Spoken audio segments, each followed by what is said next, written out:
Commence primary ignition.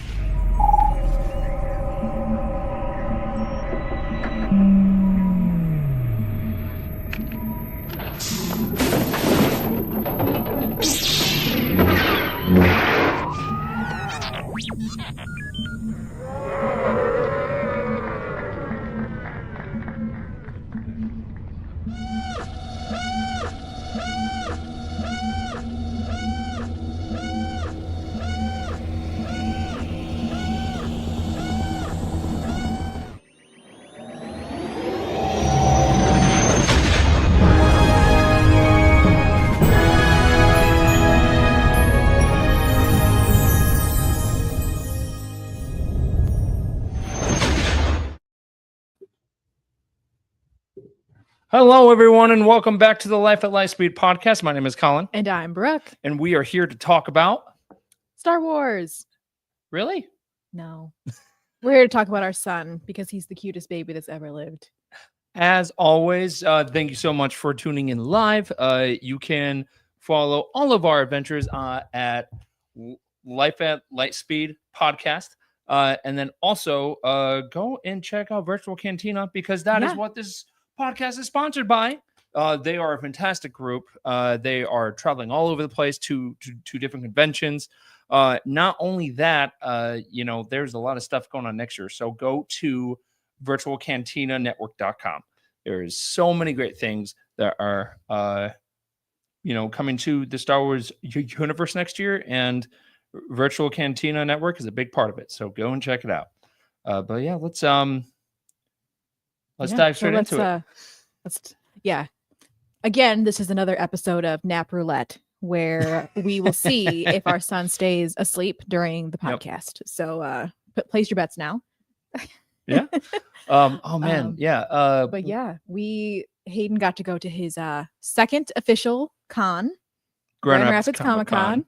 And he does so well at conventions. It's so funny. He will fall asleep just on the con floor. Like, I had him in our little chest carrier and I was just walking around the vendors and he just out. Did not. He naps better at cons sometimes better than he does at home. Like, I think he's truly our child. That's very accurate. I mean, so for me, I can fall asleep almost everywhere. So that honestly makes total sense that he would be able to fall asleep at a convention. He did a fantastic job. He was also blown away by all the droid. Yeah, he got stuff. to see all of his uncle's droids, and he was very amused and excited about Uncle Hunter, Hunter Smoke's new droid, Hal. Yeah. As he should. That's an impressive droid. 100%. When Hunter was telling me that's what he was building, and then for context, it's what's the actual name of that type of droid? So the type of droid is a RX droid. Yep. And it's the same type of droid as the original Captain Rex from Star Tours, DJ Rex which is the Orvis same Cantina. guy, if you didn't know. Yeah. So and his name is Hal for short, and he's just fantastic. And Hunter had a blast. My droid is on its way. We are so close, making some great progress, learning a lot. There have been some buffers here and there. I've even got in on it, did some wiring, asked me about mechanical engineering. You and I were tag teaming it. As I was doing it, I was thinking back to the first Avengers movie, when they're talking to Tony Stark and they go, "When did you become so knowledgeable about what it was, some kind of nuclear astrophysics?" And he's like, "Last night." Yeah. I was like, that's how I felt. It's so interesting because entering this world, I have had no experience of it at all. And I've learned a lot. And one big thing I've learned, and a lot of people can probably attest to this, is patience. You've got to slow down in order to, really accept the knowledge into your brain. Because it's not just, plugging stuff in. It's like we kind of had to do some research on Yeah. what things were and Yeah. how they worked. We don't have any kind of like engineering, any kind of background. So it was cool to kind of like learn some of that stuff. And Yeah. it's fun. Yeah. It's definitely been a learning curve, and huge shout out to Hunter Smoke and Craig Hobbs for just, showing me the ropes, being patient with me, just because of, learning all this stuff is a lot. So I'm very grateful to have that support system and just, great people to look up to. So big shout out to them. And then, Hayden also just turned 6 months. Half a year. Wow. Yeah. Like, as a kid, you hear adults say, "Oh my gosh, time flies when you're an adult." And you're just like, what does that mean? That doesn't make any sense. And like, now I get it. Like I swear it was yesterday. We were at the hospital. It's wild. 6 months. Yeah. And we also had our Life Day party that was this past weekend, and that was just a blast. It was an absolute blast. Hunter again, dressed up as Santa Bosk. I think that's what we're calling him. So he was wearing his screen accurate Bosk, and right beforehand he was just like, "What kind of we do in the group picture?" And it was like right now, and he's like, "All right, hang on, I'll be right back." And about 10 minutes later, he shows up walking through the garage of our studio. And I happened to be in the kitchen. So everyone else was out in the garage. I'm in the kitchen, and I see him walk in, and I just start laughing. Yeah. It was so fantastic. Oh man. Yeah. So and I love Life Day. So I had help with our friend Meredith, and we both cooked a bunch of homemade chicken nuggets for everyone. We had a bunch of snacks. We were playing the holiday special in the background. That's just a huge, it's a great holiday if you're a Star Wars fan. Yeah. I know there are a lot of people that had fun at Galaxy's Edge at both of the at both of the parks, and I loved that something so campy like this turned into something so much fun, and people really enjoy it. And I love that that every year Disney is getting more and more, into it, because this year was the first year where you could actually do a meet and greet with Chewie wearing his Life Day robe. He would have the Life Day orb, and that is just so cool for Star Wars fans. And hopefully one day they'll actually put the full holiday special on Disney Plus. I am crossing my fingers. I am hoping. I don't know about that. Well, but I mean, they are acknowledging it so much. Like, they sell Life Day merch over. They do. At the parks, like around that time. I couldn't believe they even did it. It was a Starbucks like collab mug. Yes. That's Life Day that I bought. Gosh, it was a couple years ago now, but it's got like Chewie on it with his little orb, and the orb is a little glittery, a little spice, but it's like an official Starbucks mug. And I thought that was so funny that they like did that.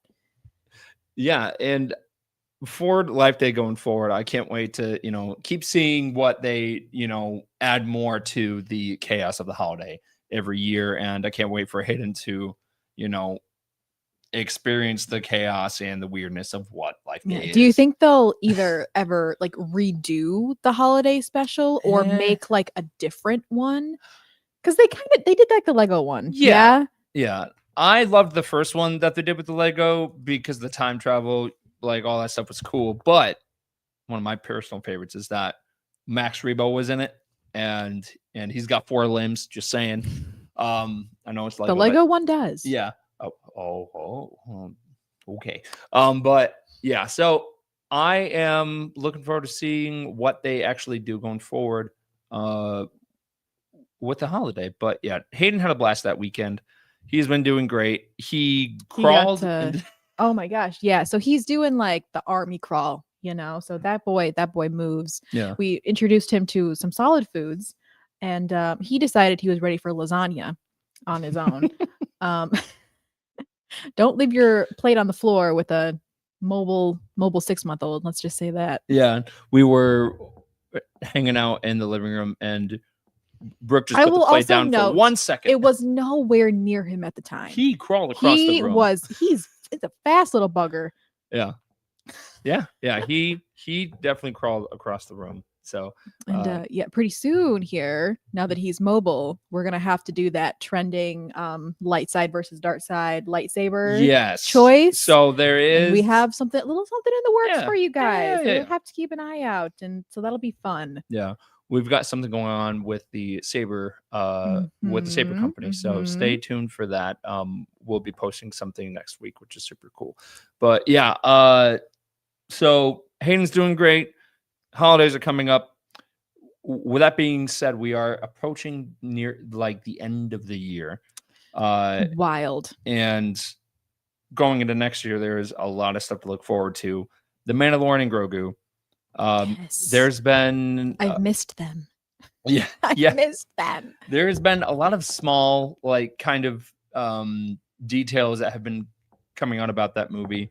Jon Favreau recently was in an interview and talked about how going forward with Din Djarin's story and Grogu's is that his approach to, of just his life in general is, I'm not going to be like, I'm talking as like Din, like of, where he's just like, I'm not treating this as a job anymore. I'm treating this more as like I'm part of a cause. And yeah, that kind of makes sense because of the end of season 3. And then Jon Favreau also talked about the relationship that he's going to have with Zeb from Star Wars Rebels. He's finally making his like big live action debut. Yeah, we got a little taste. Yeah. But how cool is it going to be to see like him fighting and stuff? But yeah, I am such a big fan of like character development and looking at like where characters start and where they are now. And like you look at Din, he like started out the show, he was just like on his own, lone wolf, like he's literally just doing stuff. He's got a job to do. He's got to survive. Like he didn't really have like an allegiance to anybody. Like he's just on his own. He meets Grogu and suddenly he's a father figure. Mm-hmm. And he's seeing the world differently, and he's joining the cause, like whereas before he probably didn't really care much of it, but seeing how the Empire was treating Grogu and what they were doing, and he had a complete shift, and he's like, oh man, like, no, I gotta fight these guys, like they're hurting my baby. And I love that going into next year, there's just going to be a lot of different tie-in projects as well to the movie. I think the biggest one is the new kind of reskin that they're doing for Smuggler's Run over at Galaxy's Edge. Oh yeah, because that will be directly tied to the movie. Because of Jon Favreau came out and said that that the ride in a way will be mentioned in the movie to an extent where Hondo Ohnaka basically is hired by the New Republic. And then Din Djarin and Grogu, their kind of side mission, they're like, kind of importance of that mission is to kind of keep an eye on Hondo and make sure he stays on task and like all that stuff. So that's why that's involved. And I'm really, really excited about that just because of I love Hondo Ohnaka. I love Jim Cummings, so I'm glad he's coming back for that. I don't know if he's going to make a cameo in the movie. Like, I mean, I guarantee you that there's going to be some type of mention just because Jon Favreau did say that, it is a tie-in in a way. So I'm expecting that. But I just love the small, like, different tie-ins that we'll be getting going into next year. And not only that, Jon Favreau also stated that season 4 of The Mandalorian is already written. Yeah. It's ready. It's ready to go. And how do you feel about the jump from TV to movie to back to TV? We're in a very different state that we used to be, probably more than a decade ago, because I think Agents of S.H.I.E.L.D. to me was one of the first kind of introductions of you need to, watch the show and then watch the movie to fully appreciate it. Yeah. Because you had, I mean, and I'm not sure how many Marvel fans are listening and watching, but in Agents of S.H.I.E.L.D., that first season takes place, after the first Avengers movie. And then, it does tie into Captain America and the Winter Soldier later on of the Thor Dark World. Captain America, Winter Soldier, Avengers: Age of Ultron, so on and so forth. So you like kind of had to, kind of watch those movies and the show together to like get the full experience. And that's what they're kind of doing with these live action TV shows. That's what they ended up doing with the Clone Wars as well. So then you could fully appreciate what was going on. And now they're doing that officially with the Mandalorian Grogu. So if you really want to fully enjoy the Mandalorian Grogu, you kind of have to know the history, which means you have to watch. Right. I don't think you can just go in and watch this movie. Right. Like you would be completely lost. You have to watch season 1 and 2 of Mando. Then you got to watch the Book of Boba Fett. Yep. And then which is basically season 2.5. Especially with the last couple episodes of the Book of Boba Fett. And then you got season 3 of The Mandalorian. And then we still don't know to what extent that Ahsoka will be tied into this. We know there will be some type of Imperial reminiscence that's in this movie, but I don't know if it's going to be like, all this is directly tied to Thrawn. We'll just have to wait and see.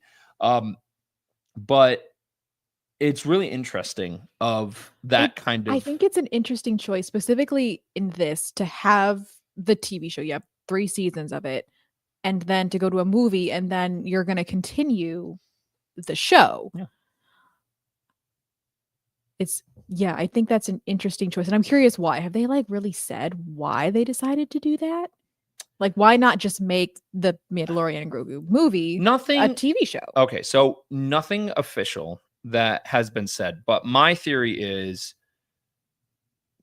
I believe it was like a year ago or like probably 2 years ago, there was a statement that Bob Iger made that he wanted to focus more on theatrical releases than the show releases.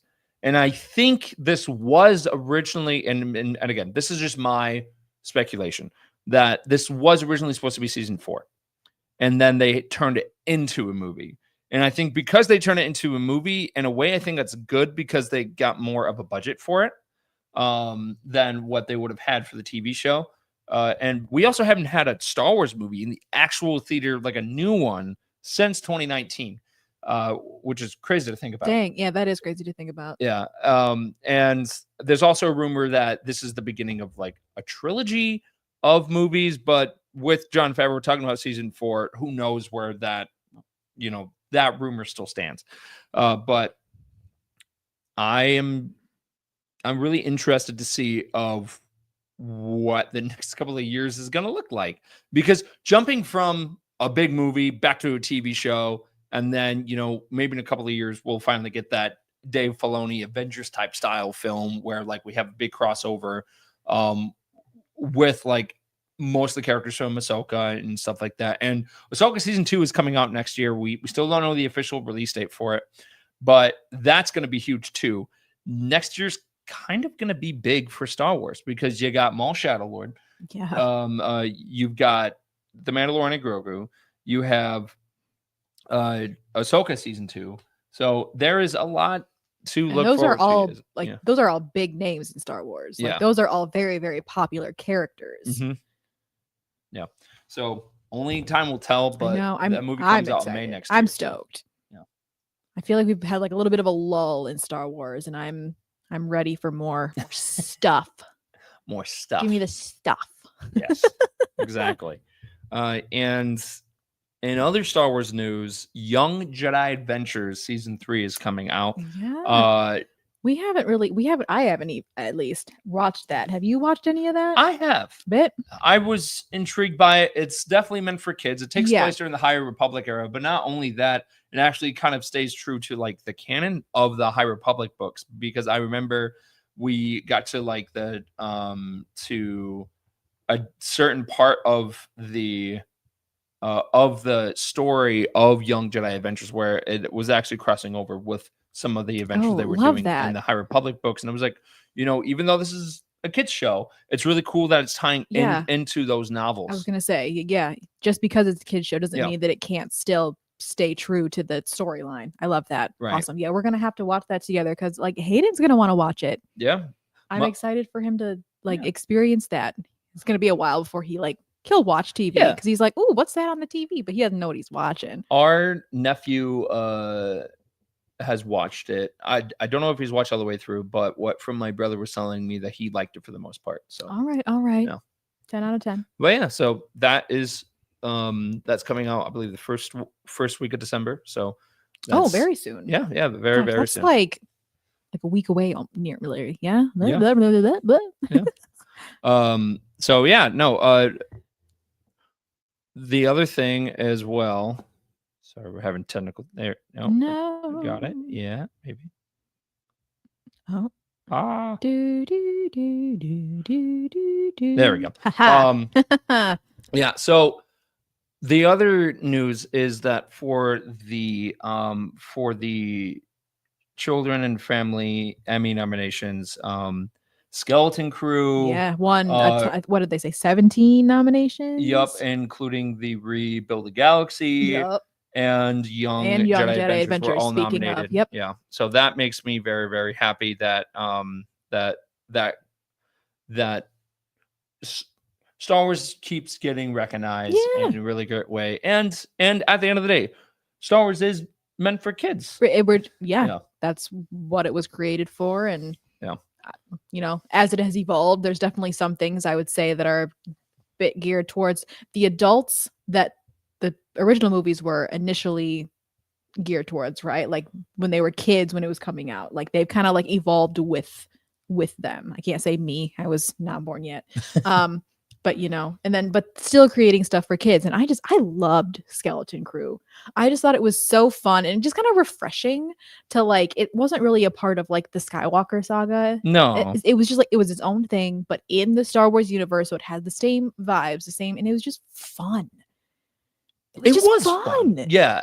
And I loved how they had Phil Tippett was involved in a way, so that there were certain aspects from like the original Star Wars trilogy that was kind of in there that made you feel like, oh, this is Star Wars. Yeah, like it was definitely Star Wars. Yeah. Like no question about it. Yeah. And I loved how they brought in a bunch of new faces all the kids had a blast. They just had a grand old time with it. And I've had the opportunity of meeting some of those actors, and it's so cool to like actually have real Star Wars fans actually get into those types of roles, because it shows it on screen that they really care. And I couldn't even imagine being at that age of and just being like, you are now part of Star Wars. Like that is so forever. Cool. So I would definitely love a season 2. I feel like, in my opinion, I think we need another season, because I agree.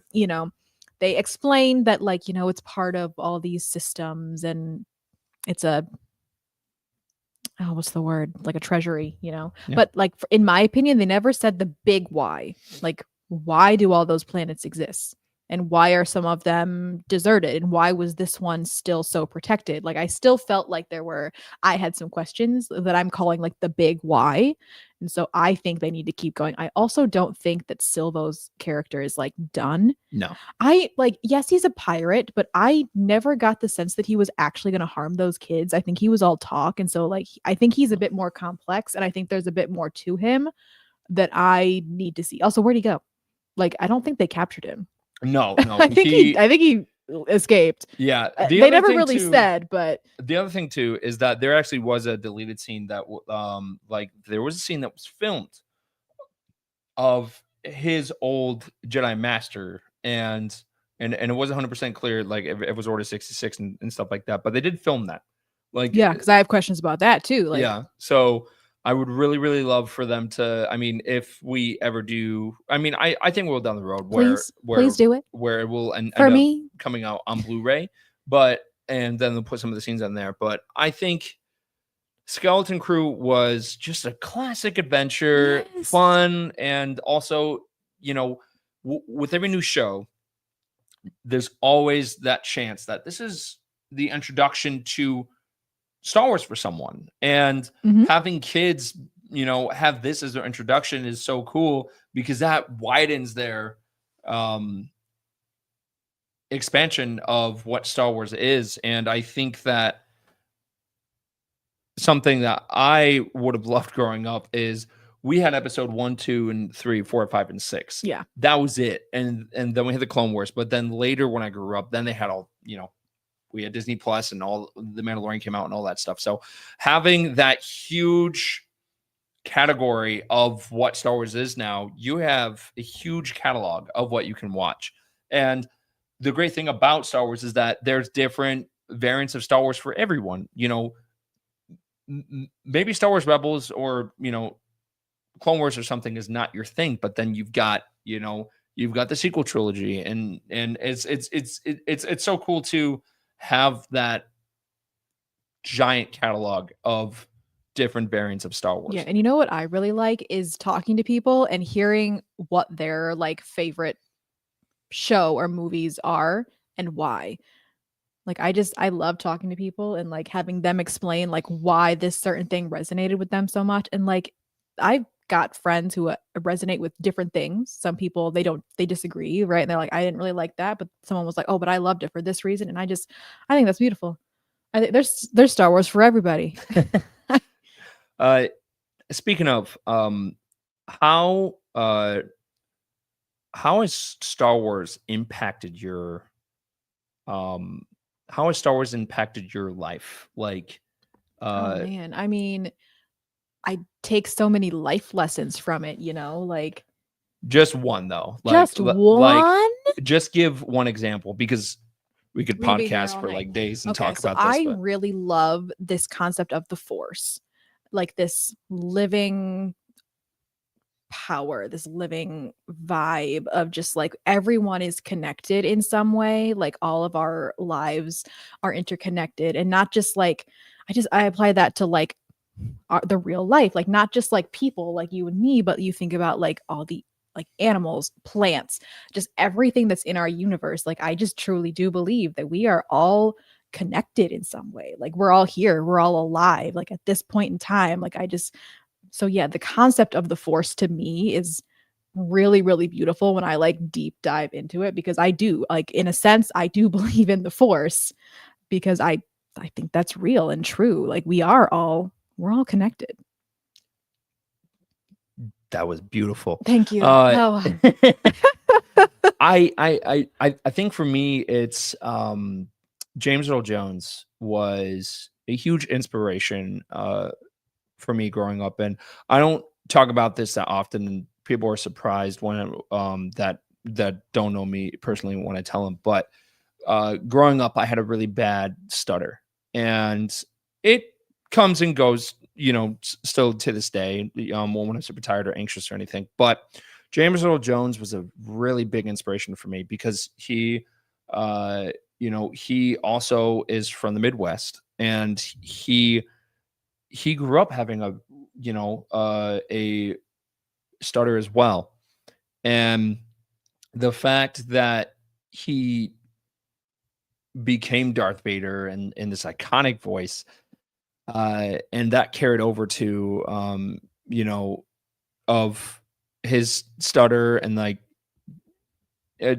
mind over matter, and the fact that he was able to turn it into a career is absolutely incredible, and that was inspiring to me growing up. So I channeled my inner James Earl Jones, and I did the same by turning into something I was passionate about, of a hobby into a semi-career. And